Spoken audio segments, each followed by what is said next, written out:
मैं stock market का रावण हूं। मेरे 10 सिर निवेशकों द्वारा की गई गलतियों का प्रतीक है। बेचारे निवेशक हर साल गलतियों को दोहराते रहते हैं और मैं हर साल और भी शक्तिशाली बन जाता हूं। डरो मत वत्स, मुझे पता है इस रावण को कैसे मिटाना है। तुम क्या हमें मारोगे? हम तो हर साल निवेशकों को मिटाते रहते हैं। पहले तुम मेरे एक सिर से तो निपट लो। निवेश की रकम उधार लेना ये कर्ज का प्रतीक है। निवेशकों के पास जब पैसा नहीं होता तो कर्ज लेते हैं, पर्सनल लोन्स या अपनों से उधार मांग लेते हैं, लेकिन उन्हें नहीं पता कि वे किस हद तक कंगाल होने वाले हैं। नजदीकी फायदा देखने से पहले दूर का नुकसान सोचना चाहिए। निवेशक बड़ी रकम उधार में लेते हैं ताकि शॉर्ट टर्म में प्रॉफिट्स कमा सकें, लेकिन अगर वो इन्वेस्टमेंट उनकी कल्पना से नहीं चला तो उन्हें लॉस ही होगा। इसके अलावा उधार में लिए गए रकम को ब्याज के साथ चुकाना होगा। So friends, be very careful. सिर्फ प्राइस पे ध्यान दे, ये प्राइस का प्रतीक है। निवेशकों को सिर्फ प्राइस दिखता है और कुछ नहीं। ऐसे निवेशक सिर्फ घाटा करेंगे और कुछ नहीं। सिर्फ प्राइस पे ध्यान ना दें। एक कंपनी जिसका शेयर का भाव 20 रुपए है वो महंगा हो सकता है, लेकिन कोई और कंपनी जिसके शेयर का भाव 1000 रुपए है वो सस्ता हो सकता है। आपको कंपनी का फंडामेंटल एनालिसिस करना चाहिए और उसे कैसे वैल्यू करें ये हुनर सीखना चाहिए। Just like beauty lies in the eyes of the beholder, in equity market true value lies in the mind of the investor. हर समय न्यूज़। तुमने लेवरेज और प्राइस को मार दिया, लेकिन इसे मारना कठिन है। ये न्यूज़ है। आज निवेशकों के पास बहुत सारे विकल्प है। न्यूज़ चैनल्स तो है ही, लेकिन व्हाट्सएप और टेलीग्राम ग्रुप्स भी है। और हाँ, इन्फ्लुएंसर्स को कैसे भूले। अगर आप इन्फॉर्म नहीं रहेंगे तो पैसे कैसे कमाएंगे? ये जसप्रीत की ना सुने, सिर्फ न्यूज़ जो कहता है वो सुने। न्यूज़ बुरी चीज़ नहीं है, लेकिन हर समय अगर आप न्यूज़ कंज्यूम करेंगे तो फिर कंफ्यूज हो जाएंगे। इन्फॉर्म्ड इन्वेस्टर जैसे एप्लीकेशंस को आप डाउनलोड करें, जिससे आप सीख भी सकते हैं और मार्केट्स के बारे में उचित जानकारी प्राप्त कर सकते हैं, और इससे हर न्यूज़ पे एक्शन लेने को या ट्रेड करने को आप मजबूर नहीं होंगे। पढ़ने के लिए वक्त नहीं है, ये अज्ञान है। बहुत सारे निवेशकों के साथ चलता है। उन्हें पढ़ना नहीं चाहिए, सिर्फ वीडियोस या रील्स देखने चाहिए। आप जितना पढ़ेंगे उतना ही बेहतर निवेश करेंगे। यहां तक कि अगर आपको एनुअल रिपोर्ट पढ़ना मुश्किल लगता है तो आप रिसर्च रिपोर्ट या न्यूज़लेटर्स या ब्लॉग्स या आर्टिकल पढ़ सकते हैं जो आपको इंपॉर्टेंट जानकारी प्रदान करते हैं। आज भी वॉरेन बफे दिन में कई घंटे पढ़ते हैं। टिप्स के दम पर इन्वेस्ट करना ये निवेशकों का सबसे पुराना साथी है। टिप्स, इसकी बातें सुनकर किसी भी स्टॉक में बड़ा रकम निवेश कर देते हैं। हे वत्स, हम में से कई लोग टिप्स ढूंढते हैं। अगर टिप्स काम करते तो हर कोई करोड़पति होता। अगर आपको लगता है कि कोई टिप दिलचस्प है तो निवेश करने से पहले उस कंपनी को अच्छी तरीके से जांच लें। रिस्क है तो इश्क है, यह डायलॉग आपने सुना ही होगा, लेकिन इंपॉर्टेंट क्या है? इन्फॉर्म्ड रिस्क लेना, कैलकुलेटेड रिस्क लेना। लंकापति, 5 सिर कटने के बाद भी अभी भी तुम हा हा कर रहे हो। छोटे बच्चे हो क्या?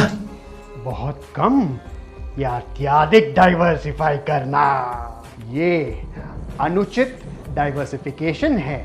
कुछ इन्वेस्टर्स ओवर डाइवर्सिफाई करते हैं और कुछ अंडर डाइवर्सिफाई, लेकिन दोनों पैसे नहीं कमा पाते। बहुत सारे अलग अलग या सेक्टर्स को ट्रैक करना एक पॉइंट के बाद आम निवेशक के लिए नामुमकिन हो जाता है। हम ऐसे कई निवेशकों से मिले हैं जिनके पोर्टफोलियो में 100 या उससे अधिक स्टॉक्स होंगे। उसी प्रकार डिटेल्ड रिसर्च के बावजूद 5 से 7 स्टॉक्स निवेश करना आपके पोर्टफोलियो का रिस्क बहुत बढ़ा सकता है। पोर्टफोलियो में 20 से 25 स्टॉक्स सही संतुलन बनाए रखता है। जरूरत से ज्यादा चर्निंग, ये चर्निंग है। निवेशक हर महीने या हर क्वार्टर स्टॉक्स बेचते हैं और खरीदते रहते हैं। उनका पोर्टफोलियो तो ऊपर नहीं जाएगा, लेकिन उनके ब्रोकर्स बहुत पैसे कमाएंगे। आप केवल एक कंपनी के शेयर्स ही नहीं खरीद रहे, बल्कि आप उस कंपनी के हिस्से के मालिक बन रहे हैं। प्रत्येक फंडामेंटली स्ट्रांग कंपनी को शेयर होल्डर वेल्थ क्रिएट करने के लिए एक लंबे समय की आवश्यकता होती है। Trading and investment are two different things. The sooner we understand that, the better it is. Very few people in this world would have excelled in both these things. Company के बारे में इमोशनल हो जाना, अरे नहीं इसे मत मारो। लगता है तुमने मेरा विश्वास कर लिया। ये वो है जो निवेशकों को भावुक बना देता है। जिस तरह मैंने तुम्हें बेवकूफ बनाया, ऐसे ही निवेशक कंपनियों को लेकर भावुक हो जाते हैं और उचित निर्णय नहीं लेते हैं। निवेशक कंपनियों से इमोशनल रूप से जुड़ जाते हैं। इमोशनल होने से इंसान अधिकतर गलती करते हैं। रावण, कुछ निवेशक तुम्हारी तरह अहंकारी होते हैं। उन्हें लगता है कि वो कभी गलत स्टॉक नहीं चूज कर सकते, लेकिन इस तरीके से पेश आने से उन्हें नुकसान होता है।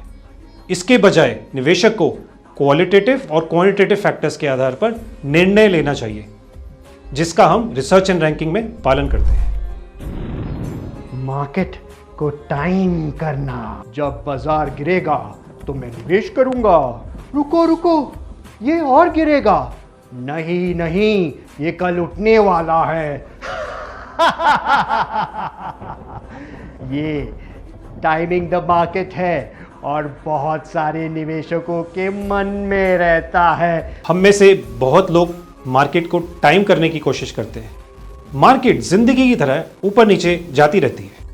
टाइमिंग द मार्केट से अच्छा है टाइम इन द मार्केट। उदाहरण के लिए पिछले 10 सालों में एशियन पेंट्स ने 8 गुना रिटर्न दिए हैं, टाइटन ने 10 गुना रिटर्न दिए हैं और पिडिलाइट ने 14 गुना रिटर्न दिए। कंपाउंडिंग के मैजिक को नजरअंदाज करना।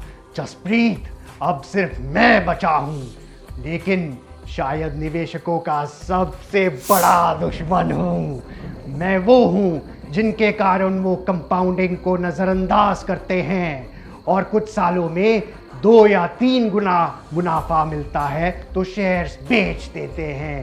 कंपाउंडिंग के बारे में तो इन्होंने स्कूल में पढ़ा था, लेकिन आज तक उसका महत्व नहीं समझ पाए हैं।